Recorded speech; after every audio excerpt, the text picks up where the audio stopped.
Olá, pessoal. Estamos aqui mais uma vez no nosso podcast com o Vini e o Gabriel. E hoje, quem está aqui com a gente no bate-papo é o Lucas Shen, o presidente da UMES. É um prazer ter você aqui, Lucas. E é um espaço que a gente gostaria muito de abrir para você também, para falar um pouquinho da UMES.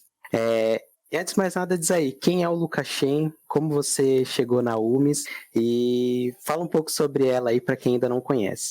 Obrigado pelo convite, pessoal todo, Gabriel, Vini. É um prazer mesmo, assim, confesso para vocês, é a primeira vez que eu faço um podcast. Então, sério? É verdade, primeira vez. Então, qualquer coisa assim que acontecer, começar a sair um pouquinho fora dos eixos, vocês têm que me avisar aí pra gente. Fica tranquilo. Melhor é assim, quando a conversa flui. Então, natural. Se preocupa não. Sentar pra conversar à tarde é uma coisa gostosa. Sim, agradeço mesmo o convite. Mas para me apresentar um pouco, assim, a UMES é a União Municipal de Estudantes Secundaristas, me tornei presidente em 2018, fui eleito num congresso que a gente realizou com aproximadamente 2.000 estudantes, e a gente, desde então, a UMES tem bastante tempo de trajetória já com mais de 35 anos, na luta em defesa dos estudantes, né? Na organização exatamente de representação dos estudantes. Eu estudei na ETEC Getúlio Vargas, foi justamente como eu conheci a União. Assim que eu entrei na ETEC Getúlio Vargas, eu conheci o Grêmio, me envolvi, achei muito interessante. No primeiro ano que eu entrei na ETEC, eu resolvi me candidatar a presidente do Grêmio. A gente tinha uma chapa bem legal, assim, bem composta, diversos estudantes, todos os setores, pessoal engajado, e a gente fez uma boa campanha, foi eleito, e assim que a gente foi eleito, a UMES já tinha alguns diretores dentro da escola, a gente já conhecia, começamos a conversar, participei de uma atividade, e isso foi em 2015, já faz um pouco de tempo, mas foi no mesmo ano, talvez vocês vão se lembrar, do ano das ocupações das escolas contra a reorganização escolar. Então foi um ano de intensa movimentação estudantil, assim, foi bem legal. Desde aquela época sigo na luta estudantil, ajudando a organizar os grêmios, a conhecer o pessoal. Estudei na ETEC Administração, também fiz mecânica lá à noite. Agora estou num cursinho me preparando para entrar no vestibular. Acho que um pouquinho da minha história é por aí. Legal, mas você, essa ocupação que aconteceu, não vou lembrar o ano certinho, acho que foi 2015, 2016, acho que 2014. Enfim, você chegou a participar, a Getúlio Vargas, né, até que você estudou, ela teve algo com relação às ocupações ou não? Em 2015, as ocupações das escolas foram o seguinte: o governador do estado na época, o Geraldo Alckmin, queria fechar escolas estaduais, não as escolas técnicas, né, as escolas estaduais, para poder o que ele chamava de reorganizar, porque as escolas estavam vazias, as salas de aula não tinha quantidade suficiente de estudante, era melhor para o Estado se reorganizasse. E aí, enfim, isso era uma grande mentira, porque tinha, por exemplo, o Caetano de Campos da Consolação, que fica aqui no centro, bem pertinho da sede da UMES, ele tinha salas com 50 estudantes. Aquilo era uma baboseira sem limites, ele dizia que aquilo ia melhorar a educação. Então, o movimento das ocupações, na realidade, foi justamente para não fecharem as escolas. Mas aí, como eu estudava em escola técnica, eu só participei e, assim, ajudei a organizar as ocupações. Bem pouco, ainda era bastante recente no movimento estudantil. Fui na ocupação do Caetano de Campos da Consolação, do Maria José, de algumas outras escolas. Mas inclusive, tem uma história bem interessante, porque a polícia veio, na força, tentar desocupar, né? Porque a ocupação é o seguinte, os estudantes dizem, minha escola não vai fechar, e para fechar a escola vai ter que tirar a gente daqui. E o presidente da UMES estava na época, né, o Cauê, que era o presidente, estava no Mazé, no dia que a polícia resolveu invadir a escola para acabar com a ocupação. E aí, com um ato bem repressivo, assim, bastante força, não reconheceram o presidente da UMES, foram para cima dele, tentaram, inclusive, 5 ou 6 policiais, tem um vídeo, inclusive, na página da UMES até hoje lá, que é um dos maiores vídeos de visualização da polícia tentando derrubar o presidente da UMES, só que a gente tem capoeira aqui na nossa sede. Aí é um pouco complicado, né? Aí não foi tão facinho assim. 5 ou 6 policiais não conseguiram derrubar o presidente da UMES. Aquele vídeo viralizou, teve ator da Globo. A gente, logo que passou, assim, que os policiais saíram da escola, a ocupação continuou. O presidente da UMES já chamou uma manifestação na porta da escola, foi ator da Globo. sei se vocês conhecem o Dom Vitor, do Castelo Rá-Tim-Bum. Sim. Com a gente, foi um ato assim, foi um momento muito tenso, porque dormir numa escola com risco da polícia invadir a qualquer momento não é fácil, mas ao mesmo tempo também foi um momento de intensa mobilização dos estudantes, foi muito legal. Mas eu não cheguei a participar, dormir nas escolas, eu não dormi, não posso dizer isso não. Eu posso fazer uma pergunta pra você? Nessa questão, nessa época, como que era o seu sentimento como... Você era estudante na época. Como que era o seu sentimento como estudante? Tipo, o que passava dentro de você, sabe? Suas emoções com tudo isso que estava acontecendo? Cara, é muito doido, porque a primeira coisa que eu na GV, né? Eu fiquei sabendo que o Vini estuda na GV, assim que as atividades presenciais se retornarem, ele vai ver lá. Eu entrei na GV com uma cabeça do seguinte: é uma escola técnica, eu vou ter aula em laboratório, eu vou conhecer professores que são de altíssima qualidade e tal. De fato, os professores são muito bons, mas você olha para o prédio assim, você olha aquilo e você fala, pô, isso daqui parece uma prisão, e não é qualquer prisão. Caindo aos pedaços, sabe? Mas eu acho que no fim toda escola, né, acaba tendo esse ar de parecer uma prisão. Estamos melhorando. Eu acho que sobre o que o Vini falou, né, realmente. Pode falar. Não, pode falar. Eu ia falar que você pode falar. Tá. Não, o que o Vini falou, eu acho que sobre as escolas parecerem uma prisão, eu concordo, porque não só pela arquitetura, não só por você, se não fosse um lugar que tivesse como objetivo prender os estudantes e deixar eles reclusos ali, não seria necessário grades, não seria necessário segurança, não seria necessário o portão fechado, né? Seria, eu acho que... E também muito pelo conceito do que é a escola. Então, você é obrigado a ficar ali, não te explicam o porquê, mas você tem que ir.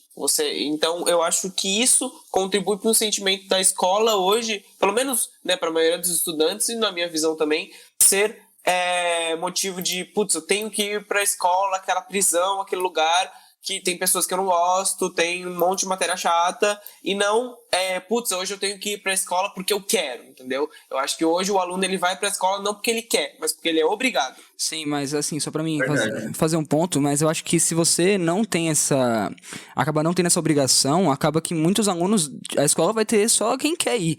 E muitas vezes o aluno acaba não tendo interesse, né? A escola tinha que ser um ambiente onde incentiva o aluno e faça o aluno ter vontade de ir pra escola, né? Não, exatamente. Não que tenha que ser algo obrigado. A gente concorda muito com isso. Essa é uma das nossas principais reivindicações, inclusive. Porque como eu tava contando, eu entrei na GV, a primeira coisa que eu me deparei foi com um portão assim gigantesco, uma grade que dava acesso ao andar superior, assim, e aí você entra pela catraca, em primeiro lugar, já tem uma catraca, assim, não pode entrar qualquer pessoa. E no primeiro dia de aula eles já ficam conferindo quem é estudante, quem não é e tal. Aí eu entrei, passei assim, logo de cara dei com esse portão. Eu falei, caraca, que lugar diferente do que eu imaginava. Porque minha ideia de escola é a mesma que a de vocês, um ambiente agradável, que os estudantes tenham interesse de estudar, porque acreditam que a educação pode ser algo que leve eles a um lugar melhor. Então meu sentimento nessa época foi justamente de eu olhar para o lado e falar, cara, eu não estou sozinho, não sou só eu que penso nisso. E mais, as pessoas estão lutando pelo que acreditam, sabe? É uma força, a ideia, a força que tem essa ideia é algo arrebatador, mexe muito com a gente. E tem vários momentos ao longo da história que eu presenciei isso, assim, que mexe com a gente, assim, é comovente de verdade, sabe? Porque tem salvação.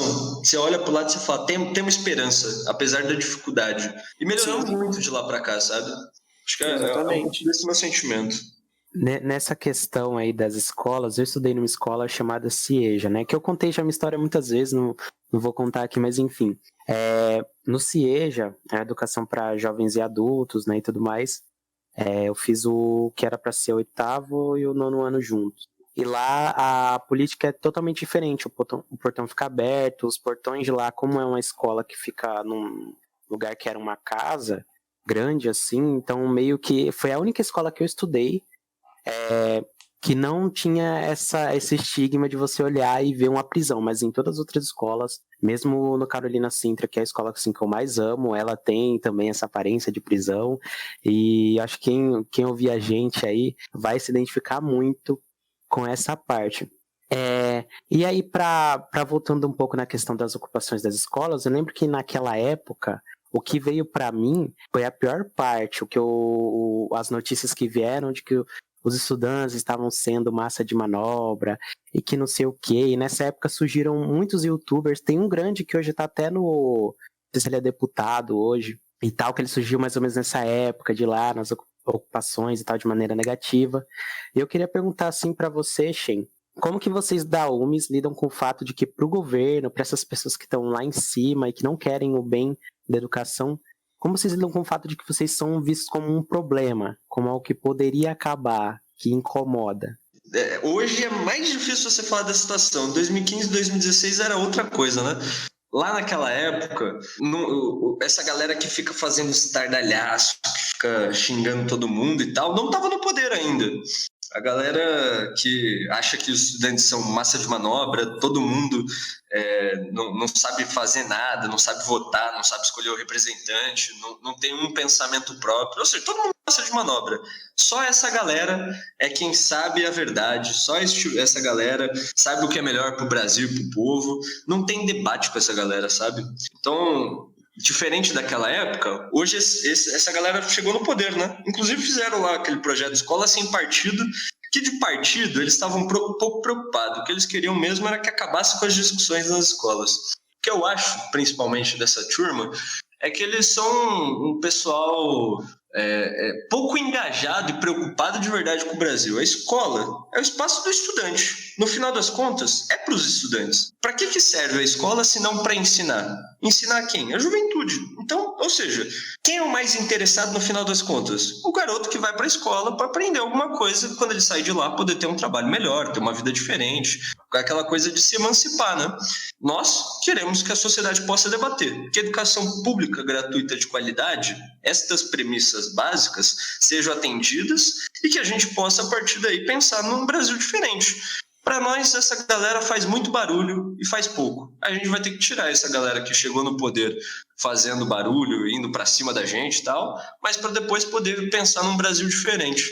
Junto com esses debates da galera que concorda, discorda, não tem um problema em debater. Agora, uma coisa que é básica, fundamental, nós acreditamos que o Brasil pode ser diferente, e o diferente para eles é uma coisa negativa. Isso daí a gente não concorda muito não, esse é o tipo de coisa que a gente combate por princípio. É assim que a gente lida mais ou menos. Aí faz trabalho de conscientização, temos nosso trabalho cultural, temos nosso trabalho de organização dos estudantes. Depois eu posso contar um pouquinho mais da história do próprio Centro Popular de Cultura da UMES, que apesar de não ser educação, está diretamente ligado. Por favor. Porque entendi. É isso, mais ou menos. Eu acho que nessa questão do debate, eu acho que debate é incrivelmente importante na formação dos alunos em todos os sentidos, porque debater é você trocar conhecimento, tipo, conversar com alguém como você é trocar conhecimento, é uma troca de conhecimento, e eu acho que hoje em dia nas escolas acaba tendo uma falta de debate muito grande. Poucas vezes eu debati na escola, sabe? Tipo, tive debates onde eu coloquei minha opinião, coloquei meu pensamento e colocaram o pensamento contra mim de uma forma saudável. Acaba muitas vezes sendo de uma forma agressiva e vai para outro caminho, sabe? Exatamente. E eu acho que o que acontece muitas vezes eu pelo menos já aconteceu comigo, do professor falar: não, Gabriel, mas você tá pensando errado, mas isso que você falou não, tipo, pensa direito, entendeu? Mas o que é o pensar direito? O que é o pensar certo? Às vezes uma coisa, e não tô falando nem de matéria, eu tô falando de opinião, de visão de mundo, entendeu? Então eu acho que muitas das vezes nós somos condicionados a pensar de uma maneira que seja adequada para o sistema, que seja adequada para o sistema de educação e que seja adequada para esses políticos que, como o Shen muito bem colocou agora mais cedo, agora há pouco, na verdade, um modo de pensar que não atrapalhe as vontades desses políticos, entendeu? Então eu acho que isso uma cadeia que vem se repetindo ao longo dos anos, que vem se repetindo, porque vamos pensar que o Brasil ele tem um histórico muito grande de governos autoritários, de ditaduras, né? A ditadura do Vargas, até a República da Espada, depois o golpe de 64. Então você tem, por muitos e muitos anos, o governo federal, poucas pessoas ditando os rumos da educação e não dando espaço aos estudantes, não dando espaço para que os estudantes cresçam intelectualmente, cresçam criticamente, entendeu? Essa é, pelo menos, a minha opinião. Só agora fazendo a pergunta para o Shen, Shen, eu queria saber, você como uma pessoa que desde o seu ensino médio fez parte do Grêmio, sempre foi muito ativo no quesito do Grêmio, no tocante ao Grêmio, como que você enxerga hoje o Grêmio, o papel do Grêmio na educação? E você acha que hoje o Grêmio ele é uma das principais formas de se lutar contra a doutrinação, de se lutar contra tudo que está acontecendo por parte na educação hoje do Brasil? Queria saber um pouco mais sobre isso. E o Grêmio acaba sendo muito desvalorizado também. Muitas vezes o Grêmio acaba sendo brutalmente desvalorizado. Total, acho que é isso mesmo, sabe? Quando você pensa democracia, e aí tem várias formas de se organizar a democracia, né? Mas o princípio básico é exatamente a participação das pessoas, né? Então, acho que o processo do Grêmio Estudantil é o primeiro contato que um estudante tem com a organização coletiva, a participação dele diretamente interferindo nas decisões que são tomadas. Cara, isso é uma coisa muito importante, a gente acha, sabe? Não só para agora, mas historicamente. O Gabriel citou alguns episódios da história do Brasil. Eu discordo um pouco da época lá do Getúlio, porque no período do Getúlio Vargas foi exatamente o período que teve maior participação do ponto de vista de organizações coletivas decidirem a política nacional. Tem um caso muito interessante lá do Jango, que o Jango era ministro do Trabalho, né? O Jango era um ministro que recebia os sindicatos. E o papel do sindicato é justamente dizer para o Estado o que deve ser feito para que se melhore a vida dos trabalhadores. Foi um período bastante interessante da história. E o Getúlio também tem uma passagem assim na história do Brasil que eu acho que é muito difamada, principalmente por conta contra quem ele estava lutando, né? Se mistura um pouco o sentimento daquele período ali da oligarquia cafeeira e a derrubada do Getúlio a partir da Revolução de 30, que ele organiza um outro Brasil diferente. Por isso eu falei, existem muitas formas de democracia. Mas o que a gente principalmente acha dos grêmios é exatamente isso. Se os estudantes não se organizarem, não participarem das decisões das escolas, da educação, do governo, de interferir naquilo que toca a eles de maneira geral, debatendo, e acho que é muito importante o debate, desde que a gente estabeleça um princípio. Existe uma verdade. Tem uma galera que fica dizendo que não tem, a verdade não existe, a verdade morreu. Pô, isso daí é uma loucura tamanha. Porque é isso, cada um tem o direito de ter a sua opinião pessoal. Agora, determinados fatos, principalmente quando se trata da vida da sociedade, tem uma verdade. Ora, o branco é branco, o preto é preto. Isso é verdade. Quer dizer que não se mistura? Não, claro, porque inclusive o branco e o preto, quando se mistura, vira cinza e tal. Ou seja, as coisas têm que ir de um caminho que você debata, mas sempre tente construir de uma maneira positiva. E o que é positivo é exatamente o consenso, e a partir deste consenso você conseguir ter uma vida melhor para todos, para o conjunto, para a maioria. E o Grêmio é justamente isso, né? Quando você faz um sarau na escola, você está pensando numa escola mais atrativa, que tenha um espaço cultural para que os estudantes consigam compartilhar aquilo que está na cabeça deles, e a partir dessa troca de ideias e através das artes principalmente, você possa fazer uma atividade interessante dentro ali daquele espaço com os estudantes e tal. Pô, eu acho muito legal, eu me impressiono, inclusive na pandemia, porque a galera tá tudo em casa, os grêmios estudantis continuam se organizando, continuam lutando e continuam fazendo as atividades que eles consideram importantes para a vida escolar. Bicho, nós estamos na pior fase do Brasil, e é justamente essa galera que traz uma esperança de algo novo, algo diferente, que possa transformar a sociedade de maneira geral. Pô, é legal pra caramba. Sobre o que você estava falando agora, eu fazia parte ano passado do Grêmio, né, no Quirino, e eu organizei várias palestras durante a pandemia sobre Setembro Amarelo, racismo, até sobre direitos humanos, enfim. Mas eu sempre senti que na escola sempre teve uma questão de, como posso dizer a palavra certa, não era uma valorização do Grêmio, sabe? Não valorizava o nosso trabalho, o nosso esforço, a direção parecia que tava cagando e andando pra gente, sabe? Como você acha que isso pode ser revertido? Olha, que interessante, Vini. A gente deveria ter se conhecido antes, porque eu fui responsável por muito tempo pela organização do Quirino. E ali tem um histórico complicado. Não por conta do Grêmio. O Grêmio sempre foi muito ativo, sempre teve o Grêmio Estudantil na escola, só que tem um problema lá, que é o seguinte, ainda existe, inclusive em várias escolas, uma parcela de profissionais da educação, de diretores, coordenadores e tal, não são todos, mas tem uma parcela que acha que os grêmios estudantis, na realidade, é um puxadinho da direção, que acha que o grêmio estudantil, se não fizer o que a direção quer, não pode ser daquele jeito, não pode, inclusive, ter o grêmio. Isso é uma coisa complicada. E aí, lá no Quirino tem bastante história das divergências entre o Grêmio e a direção e tal. Não sei nem se continua a mesma direção lá. Isso foi lá no passado, estou falando de outra época. Mas eu acho que principalmente vai por aí, sabe? Quando a gente começa a pensar na organização dos estudantes, quem tem que decidir são os estudantes. Desde o conselho a comissão eleitoral, o conselho representativo, a direção, a votação do Grêmio tem que ser feita o Grêmio dos estudantes tem que ser feita pelos estudantes. Então, nem sempre isso é respeitado. Eu acho que esse é o problema uma parte do problema da organização dos estudantes. Não tem vários outros. E aí, eu gostaria de uma pergunta pessoal minha, né, mais relacionada à própria UMES. Como que a UMES funciona, assim? Como que são as sedes? E, tipo assim, se ela está presente no país todo, e se cada estado tem, tipo, um presidente e tudo mais, um responsável, explica pra gente como que ela funciona. Claro. Aí a gente entra no movimento estudantil de maneira geral, né? Porque a UMES é a União Municipal dos Estudantes Secundaristas. Então, toda a nossa diretoria responde só pelo município.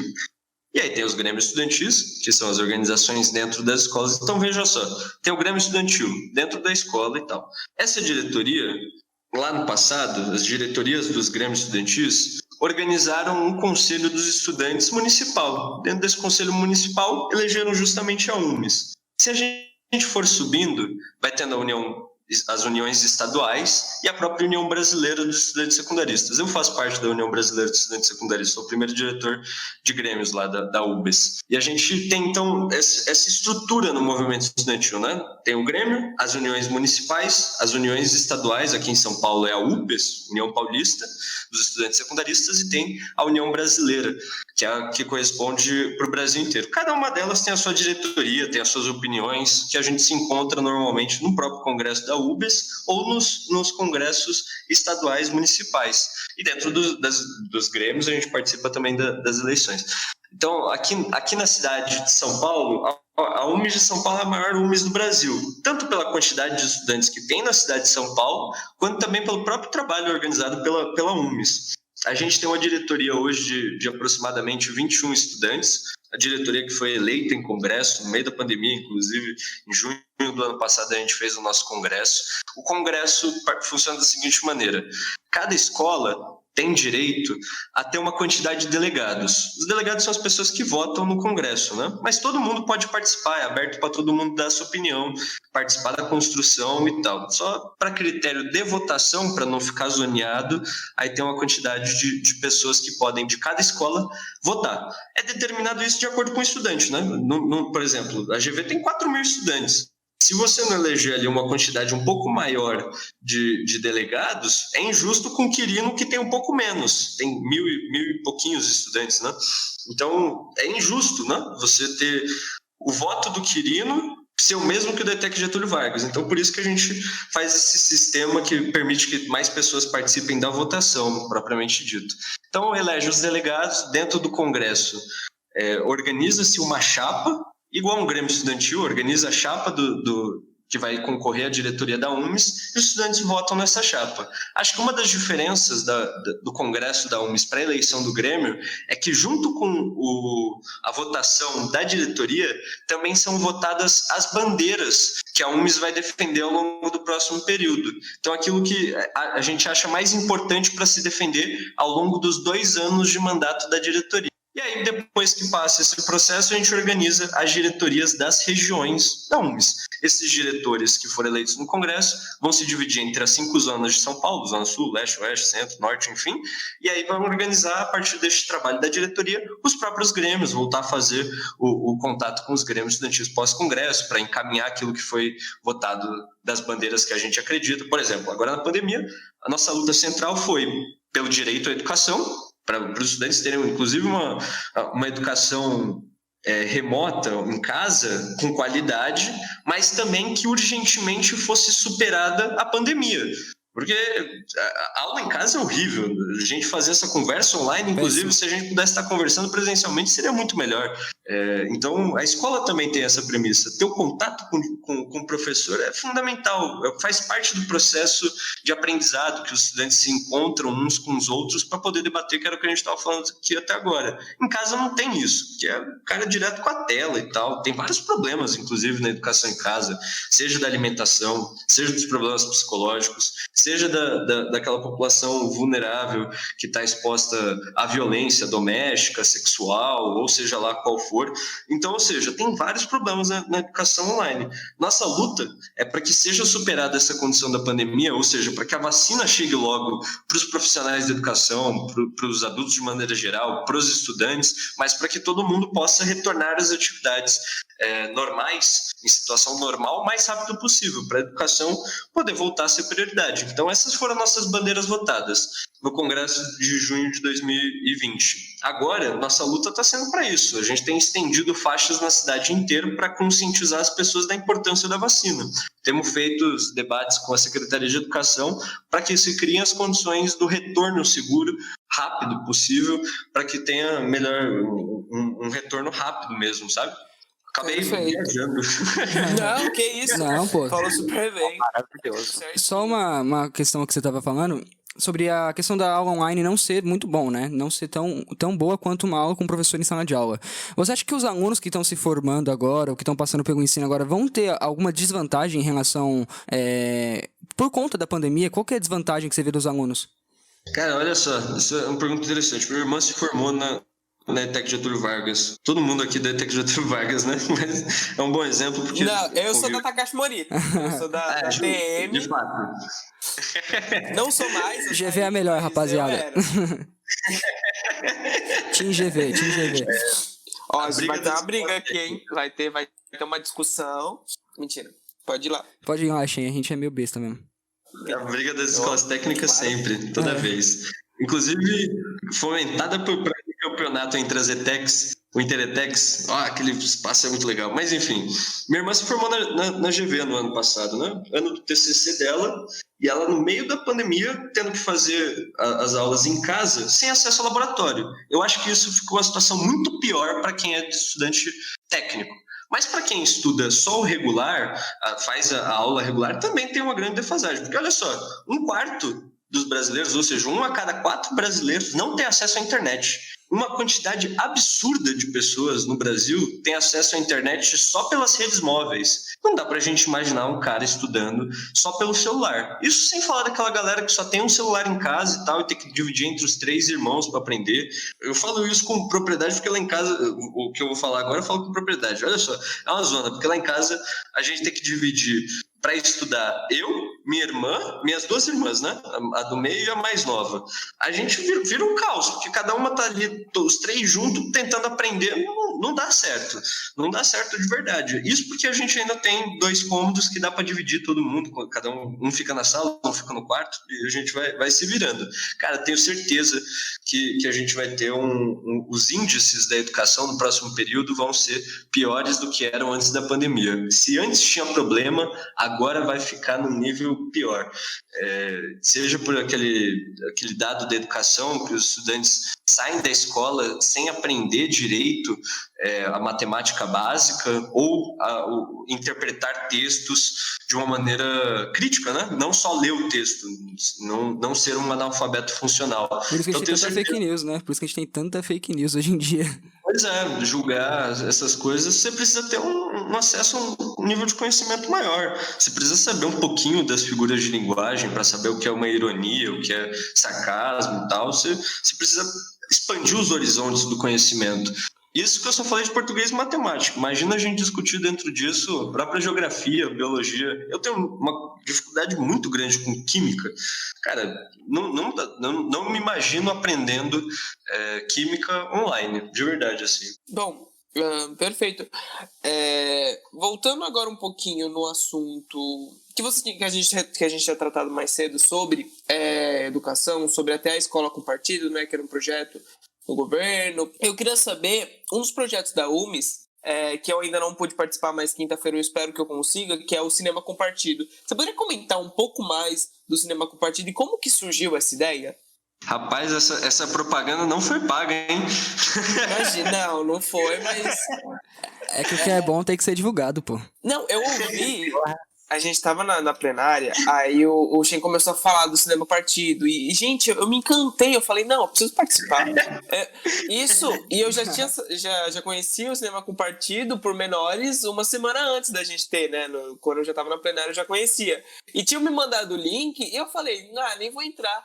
Na hora que ele começou a conversar, na hora que ele começou a declamar sobre o projeto, eu falei, mano, eu fiquei bravo comigo mesmo, porque é uma iniciativa muito boa, muito, muito da hora. Cara, olha só, esse negócio surgiu pra gente. A gente sempre fez um trabalho cultural muito grande, como eu tava falando, né? Do nosso Centro Popular de Cultura. Pra gente, educação e cultura andam lado a lado. Se a gente não tiver um melhor acesso à cultura, a gente não vai ter uma melhor educação. Se os estudantes estudarem e não tiverem acesso à cultura, cara, não serviu de nada o nosso acesso à educação, a qualidade do ensino vai ficar defasada, porque para entender a história do Brasil, a gente vai precisar conhecer a nossa própria cultura, e do mundo inteiro, né? De maneira geral. A arte, a cultura, e a arte é a expressão máxima da cultura, é uma coisa, assim, única. E existe a cultura popular, cultura que é produzida do aspecto de ser positiva, para que as pessoas pensem de uma maneira para sair dos problemas que encontram, para superar, seja também, inclusive, para ter um alento das dificuldades que encontram.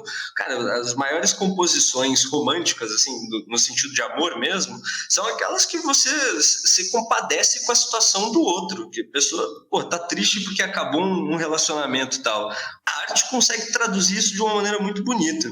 Então, desde 94, no Congresso da UMES, a gente aprova a fundação do nosso Centro Popular de Cultura. De lá para cá, a gente realizou uma série de atividades culturais. A gente tem o nosso próprio bloco de carnaval, que sai toda uma semana antes do carnaval começar, feito pelos estudantes. É o bloco UMES Caras Pintadas, feito por estudantes desde a época das manifestações dos Caras Pintadas lá contra o Collor. A gente já chegou... Hoje é o dia das mulheres sambistas, né? E a patrona desse dia é justamente a Dona Ivone Lara, que esteve na sede da UMES num dos nossos projetos, o UMES Cantarena, que eram apresentações musicais. O Belchior já passou por aqui, o Aldo Bueno, Chico César, Sombra, Luiz Carlos da Vila.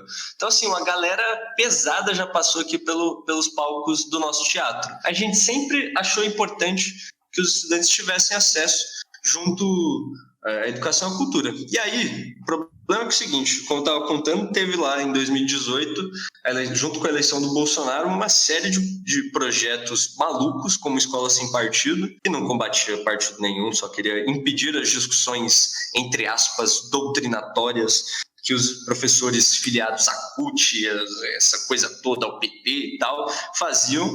Então, era uma loucura tamanha, mas que o objetivo era claro, impedir com que as pessoas participem de debates para que elas não possam pensar como a gente está falando agora. E aí a gente fez o seguinte, cara, não vamos aceitar essa coisa, vamos lutar, vamos organizar os grêmios para fazer manifestações, vamos para a Câmara dos Vereadores impedir a votação aqui do Fernando Holliday, que propôs na época a votação do Escola Sem Partido aqui na cidade de São Paulo, impedimos a votação, só que ao mesmo tempo que a gente fazia isso, a gente organizou um cinema. Cara, um cinema? Ora, o cinema já há tanto tempo atrás... Já tem tantos filmes que falam exatamente do autoritarismo, da falta do senso crítico, do problema racial, do problema estrutural das mulheres e a participação das mulheres no mercado de trabalho, na democracia, nas instituições políticas e tal. Já falamos, através do cinema, tantas vezes, exatamente do problema da educação. Por que a gente não vai fazer um cinema como esse? Aí a gente pensou, vamos fazer esse negócio. E aí a gente organiza sessões sobre estes todos temas para elevar a consciência dos estudantes, para introduzir a cultura popular do mundo todo, não somente a brasileira, e através desses filmes debater. Teve um filme, o primeiro filme que a gente usa é o seguinte, O Julgamento do Macaco. Uma escola nos Estados Unidos cujo professor ensinava o criacionismo E o evolucionismo impede a igualdade. Olha só, existe a tese do criacionismo, existe a tese do evolucionismo, criada por Darwin e tal, aquela coisa toda. Você acredita que esse professor, e essa é uma história de verdade, foi julgado por ensinar a tese do evolucionismo dentro da escola? Ele foi julgado em corte. Teve processo contra isso. Pois é. Realmente é assustador, né? O cara ser julgado por estar ensinando, né? Meu Deus. Então a gente botou esse filme porque é muito parecido com uma galera que a gente conhece, né? O Olavo de Carvalho, por exemplo, é um cara que acredita que o homem foi criado por Deus, que a Terra está parada no centro do universo, o Sol gira em torno dela. Isso são todas coisas que ele já falou, não estou inventando nada que ele mesmo disse. Disse também que ninguém nunca morreu de Covid no mundo. É uma série de... Eu acho que o Olavo, desculpa agora interromper um pouco sua fala, o Bolsonaro hoje, o governo federal, ele se mantém muito por essa ala ideológica do Olavo de Carvalho. Então, os olavistas, né, ele próprio, é ele que mantém uma das bases fundamentais de apoio ao presidente, né, nesse plano de destruição do Brasil. Enfim, mas pode continuar, pode seguir. E logo em seguida vem os debates com uma galera assim pesada para debater a situação. A gente fez em 19, convidamos Walter Neves, que eu não sei se vocês conhecem, mas é o pai da Luzia, o fóssil mais antigo das Américas, encontrado aqui nas Américas. A gente convidou Orlando Silva, deputado federal, para debater com a gente. A gente convidou várias pessoas justamente para fazer esses debates com a gente, e esse ano a gente conseguiu reorganizar para fazer online. E aí o Gabriel estava falando, eu acho que vai mais fundo, o Gabriel, porque é o seguinte, o Bolsonaro não é ideológico, né? Ele se mantém por conta da ideologia. Só que não é somente pela estupidez.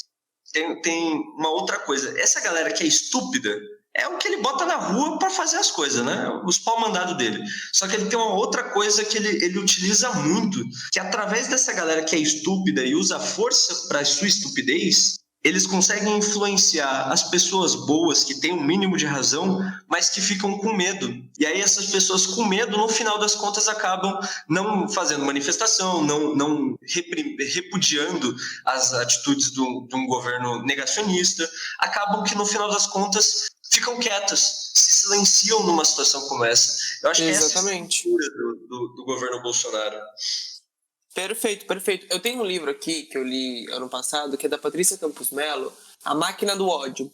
E ele trata muito de como essa esquematização, essa articulação do ódio, do medo, foi utilizado e é utilizado, né, por governos, por exemplo, o do Trump, o governo da Ucrânia, da Polônia, todos esses governos que hoje são autoritários, o do próprio Bolsonaro, e como a articulação, como o medo, ele é uma política, né? A política do medo, a política do caos, e como ele é usado não só para, digamos, silenciar os opositores, mas que os opositores que se manifestam, mas também como aqueles que se manifestam para punir. Então, essa articulação do ódio usada para punir não, mas para amedrontar, aqueles que querem se falar, que querem se expressar e que discordam do que está acontecendo, né? Discordam das ideias, das ideologias de determinado político, mas que ainda não se pronunciaram. E eles articulam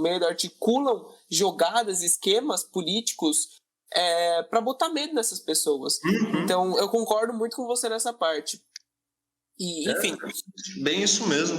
E é até uma vergonha chamar esses caras de político, aquele ministro das Relações Exteriores. Porra, ele é uma vergonha pro Brasil. O Ministério das Relações Exteriores teve, ao longo de sua história, grandes figuras, e a posição internacional do Brasil é tão valorizada pelo resto do mundo, porque não fica assim... É baseado na autodeterminação dos povos. Respeita isso. Aí vem um cara como aquele que acha que a Terra é plana. Pelo amor de Deus. Exatamente. Não só ele, mas também o próprio Paulo Guedes. Recentemente, vou até fazer um vídeo para postar no Instagram, quinta-feira, falando sobre a tributação dos livros. Porque, assim, você estava falando de cultura, né? Agora há pouco. Os livros, de uma forma, também uma das maiores formas de se apreciar a cultura, de manifestação cultural, a tributação. Você elitizar o livro ele não é um commodity, ele é um bem cultural, ele serve para levar a cultura, ele serve para levar o senso crítico propriamente dito para casa das pessoas. E aí o que ele faz? Ele vai quebrar uma lei, ele vai quebrar um projeto que está desde a época do Dutra, lá de 1946. Né? Eu acho que era o Dutra, o Café Filho, enfim. Desde a Constituição de 46. E aí ele vai e quebra, e ele com um discurso pífio de que só os ricos leem no Brasil, ou os ricos leem mais do que os pobres no Brasil, mas aí, como um bom benevolente que fala, não, mas as pessoas que não podem, que não têm acesso aos livros, nós iremos dar os livros para essas pessoas. É tipo... entendeu? É estúpido. Exato, me falta a palavra. É estúpido. Enfim, o Juan ou o Vini podem... né? Vocês... enfim. Não, tô aqui ouvindo, curtindo vocês dois conversando sobre isso. Esse papo, ele é muito extenso, cara. Meio complicado. Bom, pode ir lá. Pode falar. Não, então, e sobre esse governo, tipo, eu paro pra brisar muito, né? Eu sei que vocês também. Tem coisas que parecem que entra naquela analogia, é o poste mijando no cachorro. Só que foram tantas coisas que já virou, tipo, a gente consegue palpar a canalice de algumas propostas e tudo mais. Né? E aí, pra gente voltar um pouco pro papo da UMES, o Gabriel tinha comentado, né, eu não sabia, né, que a UMES participou da organização e da criação das carteirinhas dos estudantes, não foi isso? Então conta aí pra gente como que foi. Cara, esse negócio é um pouco, como eu tava dizendo, né? Pra gente, cultura e educação andam lado a lado. E aí, lá atrás, há muito tempo já, desde o final da ditadura, os estudantes diziam o seguinte: estudante tem que ter direito à meia entrada em evento cultural. E a gente começou a organizar uma série de manifestações para ter o direito a acesso à meia entrada nos eventos culturais. Só que aqui em São Paulo a coisa foi mais fundo, né? Foi mais embaixo. Que além do direito aos eventos culturais pela meia entrada, a gente também dizia que é o seguinte, tem que ter transporte. Não é só a educação que o estudante tem que ter acesso, não. Não é só a cultura que os estudantes têm que ter acesso, não. Tem que ser a educação. O próprio direito de ir à escola tem que ser garantido pelo Estado. E aí a gente fez mais uma série de manifestação para conseguir o meio passe, né? É um direito histórico, mas aí a gente foi além. A gente, vamos organizar aqui junto com a prefeitura e fizemos um convênio entre a UMES, que tem o direito de fazer as carteirinhas de meia entrada em eventos culturais, com a SP Trans, responsável pelo transporte na cidade, para poder fazer uma carteirinha única. É a carteira do estudante, é a carteira de meia entrada em evento cultural e também é o meio passe dele. Aí vocês devem bem saber, em 2013 tiveram aquelas manifestações do passe livre, pelo direito dos estudantes irem gratuitamente à escola. Tinha muito estudante mesmo, de verdade, daquela época. É isso, o Vini estuda no centro, lá no Ipiranga, e deve morar ali no Jabaquara, próximo, pelo menos, do Quirino, né? Para ir para GV, se você pagasse mesmo a meia entrada, você ia gastar, sei lá, uns R$200 por mês, no mínimo, certo? Era caro estudar. Então, esse era um direito ao acesso à educação que a gente organizou através também das nossas manifestações que a gente fez bastante, e do próprio convênio com a Prefeitura, a SP Trans, e com o Governo do Estado de São Paulo, o passe livre. Hoje, todos os estudantes têm acesso à educação através da nossa carteirinha que a gente faz, a SP Trans UMES. Tanto é assim que tem na carteirinha do estudante do SP Trans, tem atrás o símbolo da UMES ali, tem o símbolo da UMES, e aí dependendo do ano que você tem o presidente, né? E a gente assina justamente porque é um direito dos estudantes conquistado por nós. Foi um movimento muito legal que a gente fez e um direito que a gente conquistou. Então, Shen, você havia dito antes da questão das músicas e tal, quando você compõe uma música, quando você tá apaixonado, a música é muito mais intensa, enfim. Eu, por exemplo, eu escrevo, eu canto, e eu nunca tive essa questão nunca teve comunidades, ou, como, por exemplo, o projeto Vez e Voz é um projeto que preza dar voz aos alunos, vez e voz, né? Dar voz pra quem precisa, tem coisa pra falar, porque eu acho que particularmente muitos jovens têm muito pra falar e acabam não sendo ouvidos, né? Simplesmente pelo fato deles serem jovens. E como você acha que é importante de comunidades assim, que dão a vez, dão a voz e que, por exemplo, eu escrevo, eu canto, eu nunca tive tipo um lugar que eu podia colocar, sei lá, um poema meu, uma ideia minha, como eu tive no Vez e Voz, e estamos continuando com esse projeto, né? Cara, eu acho que isso é base, sabe? Eu tenho estudado nesse último período bastante sobre a cultura popular e a gente tem feito uma pesquisa para entender como é que pode a cultura avançar. Eu estava falando de Getúlio Vargas ali atrás um pouco, e aí, no período do Getúlio Vargas, olha só como é doideira, o samba foi tirado do Código Penal, porque até o Getúlio, o samba e a capoeira estavam no Código Penal. Era crime fazer rodas de samba e de capoeira. Então, acho que estou fazendo um paralelo bastante distante, mas para dizer que naquele período a cultura popular encontrou uma forma de se organizar, e foi naquele período que teve na Rádio Nacional, teve muito artista, Noel Rosa, Wilson Batista, essa galera fez uns sambas pesados assim e conseguiu divulgar bastante. O problema é o seguinte, tem uma galera fora do Brasil que quer dominar o Brasil a qualquer custo, que acha que o Brasil tem que ser um puxadinho, tem que ser o quintal, né? E aí eles falam que é o seguinte, a cultura do Brasil tem que ser a cultura deles. E eles ficam a todo momento martelando a gente, desde o momento que a gente nasce, para imaginar a cultura, as músicas, o cinema, os livros, as artes de maneira geral, da mesma forma que eles, né? Inclusive, essa galera criou um tal de estilo de vida próprio. É o American Way of Life, né? Era o estilo de vida deles. Nessa época, falar sobre isso já. Essa época aí, cara, entrou o Rambo. O Rambo é o quê? Um cara que sai matando por vingança, mas não sai só matando. Ele sai matando a todo mundo. Pô, isso é muito estúpido, sabe? A música pra essa galera é o seguinte, é sexo, drogas e rock and roll.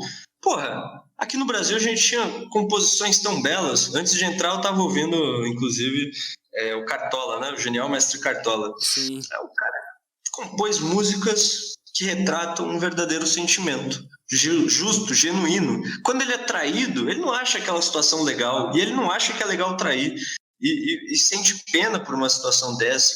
Escreve uma música própria sobre essa questão. Acho que desde essa época que o Brasil foi bombardeado por essa informação, a nossa cultura popular brasileira, verdadeira, feita por pessoas do povo, ficou relegada em segundo plano. Então acho muito importante, inclusive parabenizar vocês do projeto para divulgarem a própria arte, o conteúdo, isso é muito importante. Na ditadura tiveram os festivais universitários que foram feitos justamente para isso. Gonzaguinha, aquele cara que canta... como que é? Não vou dar uma palhinha aqui, não. Não vou fazer isso. Tava aqui esperando já. Tava aqui felizão já. Não, já ia dar um corte. Presidente da UMES, canta no podcast. Não, ia dar muita visualização, por favor. E olha no que deu. Não, ia ser tudo. Ia ser monstro. Enfim. Tá, bem, então enfim, na universidade, no período da ditadura, a universidade foi responsável pelos festivais justamente para resistir às tentativas de silenciamento da cultura popular brasileira. O Gonzaguinha surge disso, certo? E ele, olha a música que ele diz, que ele canta lá, né? Odina, seu moleque desceu São Carlos, pegou um unho e partiu. Pensava que era um guerreiro, com terras e gentes a desbravar. E aí ele segue contando a história de um verdadeiro brasileiro que estava descobrindo o Brasil. O direito próprio dele de se ver como brasileiro, desceu o Morro do São Carlos e diz lá pra Dina que eu volto, que seu guri não fugiu, só quis saber como é, qual é... perna no mundo sumir. E aí vai por aí a história toda do Gonzaguinha, a própria história dele como artista popular, sabe? E ele tem várias composições, várias. É belo aquele cara. Então eu acho muito importante que a gente divulgue a nossa própria cultura. Eu acho que assim, se você quiser investir na carreira musical, mudando um pouco de assunto, assim, dá tempo ainda, viu? Sim, muito bom. Ficou, caraca. Super. Nossa, afinadinho, pô. Eu tenho um grupo de samba junto com os amigos meus, a gente canta uns pagodes de vez em quando, a gente se reúne. Quando tinha pandemia, quando não tinha pandemia, a gente se reunia pra cantar. Inimigos do Ritmo, segue lá. Tem no Instagram, o Instagram Inimigos do Ritmo? Eu vou colocar na tela aqui. Beleza. Põe na edição. Na descrição que já vou seguir agora, hein? Não, gente, é brincadeira. É um grupo, entre amigos, assim, é de brincadeira a gente faz, na realidade. A gente nem sabe tocar direito, a gente finge que sabe tocar e as pessoas fingem que gostam. Entendi. Meio que um acordo. Mas você tinha dito da questão que a música hoje em dia é muitas vezes sexo, droga e tal, mas isso acaba sendo um fator de... O jovem só pensa em escutar isso, o jovem só se interessa por isso, tá? Sabe, se eu escrevo uma música, por exemplo, minhas músicas que eu tenho escritas minhas, não falam sobre isso, sabe? Eu gosto de tratar a música que trata sobre um sentimento meu, uma coisa que eu sinto, e quando eu vejo outra pessoa, um poema, um texto, ou outra pessoa que se identifica com aquilo, que, tipo, sente o mesmo que o meu e reposta, cara, pra mim eu ganho o mundo ali, entendeu? Mas o problema é o que? A música acabou... Além de ter virado... Deixar de ser arte pra virar um produto, ainda ficou... A busca pela música foi ali atrás só desse tipo de conteúdo. Droga, sexo, etc. O problema é o seguinte, pô, no momento que a gente nasce, eu lembro disso porque tem uma foto, inclusive, minha mãe nunca vai me permitir esquecer. Eu era uma criancinha, um catatalzinho de gente assim, no corredor de casa, pelado, dançando El Chan. Segura o Chan, amarra o Chan. Porra, Vai no tchan, tchan, tchan. exato. É uma música altamente pornográfica, certo? Pra uma criança dançar. Eu tinha o quê? 2, 3 anos de idade. Desde pequenininho a gente é martelado com esse molde. É o que passa na TV, é o que tem no YouTube, é o que tem no Spotify, é o que o TikTok vai usar lá pra divulgar lá as músicas da Glock, vai, Produto, joga e tal. Aquela coisa toda. Porra, bicho, tem outras produções, como você mesmo disse. Suas produções não são assim. Ou seja, se a gente der espaço para essas, a juventude vai ter interesse também para outras coisas. A juventude está conhecendo o mundo e, obviamente, ela vai conhecer tudo. A partir do momento que o moleque tem acesso a um cinema de qualidade, que eu digo de qualidade é o seguinte, não é aquele produto enlatado, não é uma comédia que você sabe, inclusive, qual vai ser a piada, porque toda piada é sempre a mesma coisa e tal, do começo ao fim. A história lá do Se Beber Não Case. Você sabe o que vai acontecer no final, certo? Se o cara não tiver acesso a um cinema diferente, que não seja um Se Beber Não Case ou um Rambo da vida e tal, o cara não vai conseguir enxergar de outra maneira. Uma vez um professor de música meu usou um exemplo, eu tive aula de música por um período da minha vida, ele usou de exemplo o seguinte: se o cara crescer comendo só arroz, com temperos diferentes, ele só vai crescer comendo arroz, vai achar que o arroz é a única coisa que para ele vai prestar. Se ele não experimentar outras coisas, ele não vai saber o que ele gosta e o que ele não gosta. E a mesma coisa a cultura. Se a gente não tiver acesso a outras coisas, se a gente não consumir, se a gente não comer músicas diferentes, se a gente não comer cinema diferente, a gente vai continuar achando que só arroz, e arroz brasileiro é uma delícia, hein? Eu adoro. Mas muito demais. Vai achar que só arroz serve pra gente. Não é bem assim. Exatamente. Sabe o que eu acho, Shen? Eu acho que nós somos, até certo ponto, nós somos um reflexo daquilo que nós estamos expostos. Socialmente, culturalmente. Então, desde o período, né, da introdução à socialização, então, com o nosso pai, com a nossa mãe, com a família, né, o pessoal de casa...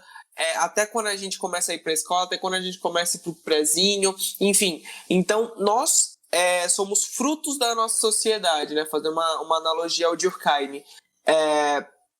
Então, nós somos um reflexo, né? É a sociedade que, digamos, influencia o homem, e é esse homem que vai continuar a sociedade. É meio cabeça aqui a reflexão, mas eu entender onde eu quero chegar. Então, e como você falou, né, eu acho que a gente tem que expandir nossos horizontes, a gente tem que, e como vocês muito bem fazem com o cinema compartido, né, com os projetos de vocês, e como o Vez em Voz a gente está tentando fazer, é justamente isso, é mostrar para os jovens e para os adultos também, para o pessoal, para todas as idades, livre para todos os públicos, de que existe uma cultura que vai muito além do que hoje a gente conhece, como você usou, os filmes de Hollywood, né, os filmes norte-americanos, a música norte-americana, a música, enfim, que é o externo, né, então aí entra num conceito do bovarismo, né, a gente está acostumado com algo que está externo a nós, a gente não se preocupa com o que nós somos, com o que nós temos, valorizar o que nós temos aqui. Eu acho que esse tipo de organização, esse tipo de projeto é para mostrar, para fazer com que nós valorizemos aquilo que nós temos. Porque se a gente não valorizar, quem que vai valorizar? Por exemplo, que nem você usou a época da ditadura. A música naquela época foi, acho que, o melhor período. Eu particularmente sou muito fã de Caetano Veloso. Inclusive eu descobri uma música, demais, né? Podres Poderes. Podres Poderes.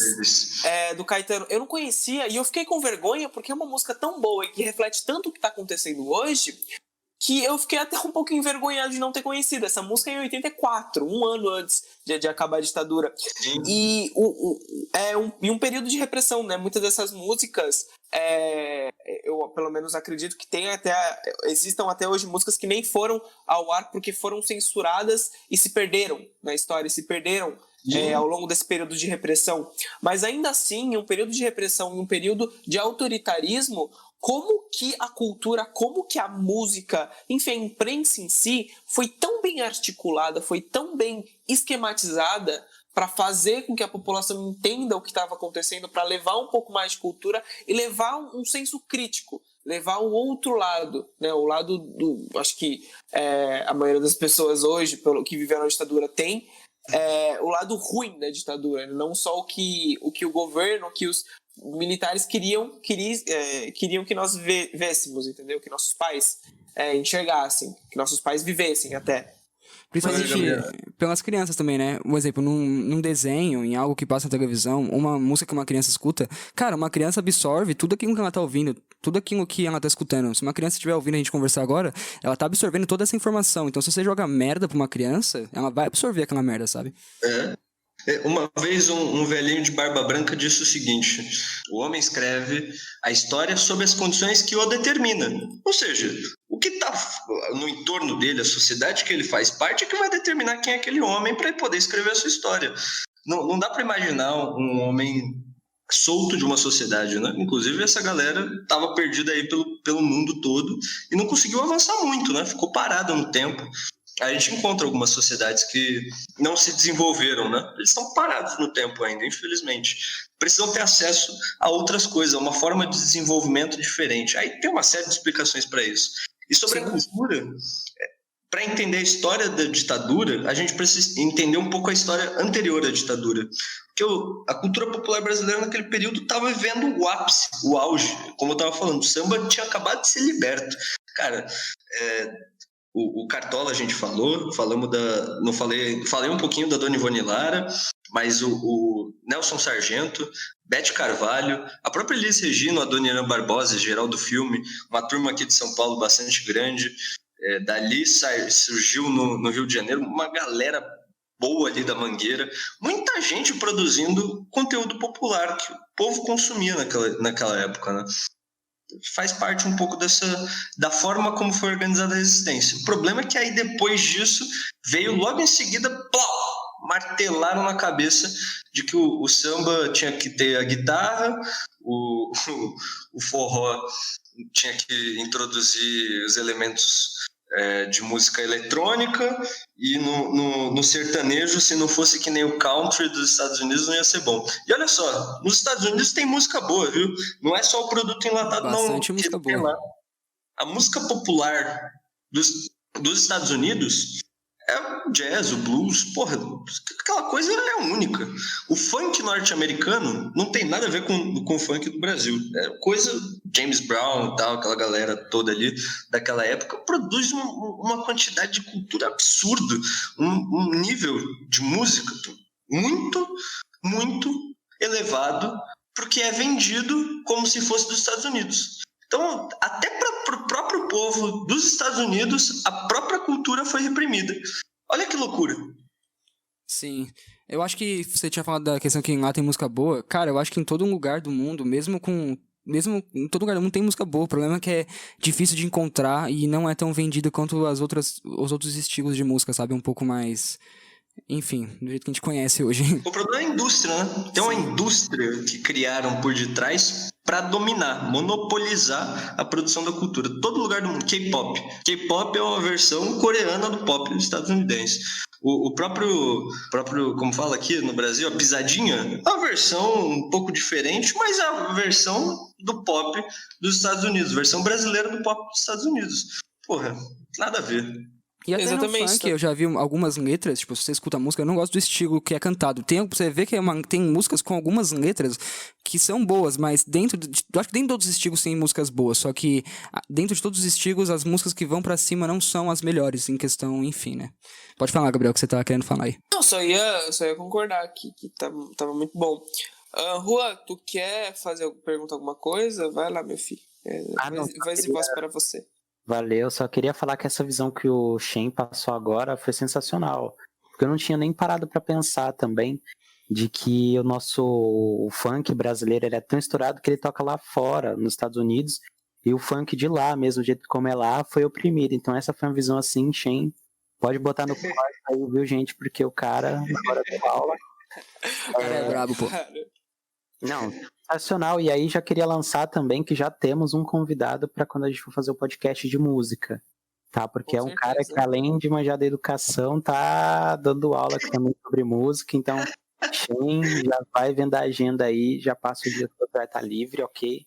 E, Shen, eu quero ser o WhatsApp, hein, Shen, pra nós trocar uma ideia depois, pô. É mesmo, vai ter que passar o WhatsApp, porque a gente vai querer você aqui, velho. Ô, Tô Shen, sempre à disposição, quando vocês precisarem, estou à disposição do podcast de verdade. Muito legal essa coisa. Nunca tinha feito. Primeira experiência e foi ótimo. Nossa senhora. muito bom. Faz o seguinte, então, eu lembro que vocês têm uma playlist no Spotify só com música, com samba, com forró. Depois você me manda esse link pra eu colocar aqui na descrição. Olha só, a gente tem a UMS, justamente por conta desse trabalho de cultura, a gente tinha uma gravadora independente própria, para gravar discos de artistas populares que a gente não encontra bombando por conta dessa indústria, coisa que a gente estava falando até agora. A gente gravou mais de 120 discos ao longo da história. Caraca. 120 discos, e entre eles participações especiais do próprio Chico. Chico participou? Agora eu tô na dúvida se era o Chico ou se era o Caetano. O Chico participou da gravação do Vesper Vocal, que é um vocal de uma galera que faz o som. Eles não tem instrumento, é só vocal. Ah, eu já Eles vi fazem... isso, eu acho muito incrível, cara. Eu não conseguiria fazer aquilo, sabe? Sem ser a parte do canto, né? Não conseguiria fazer os outros instrumentos nem a pau. É muito incrível, muito impressionante. Eles fazem aquela música: na Praça Clóvis, minha carteira foi batida, tinha 25 cruzeiros. E aí no fundo eles ficam fazendo o somzinho. Aí eu não sei fazer essa parte. Essa parte vai pro Cortes, presidente. Vai. Vai. Da UMS, faz Instrumentos e olha no que deu. Perfeito. Mas, ô Shen, eu acho muito incrível, sabe? Tipo, fazer uma divulgação desses trabalhos antigos que são tão bons. Eu tenho um projeto meu, que é pessoal, que é fazer... Eu gosto muito de igreja urbana, né?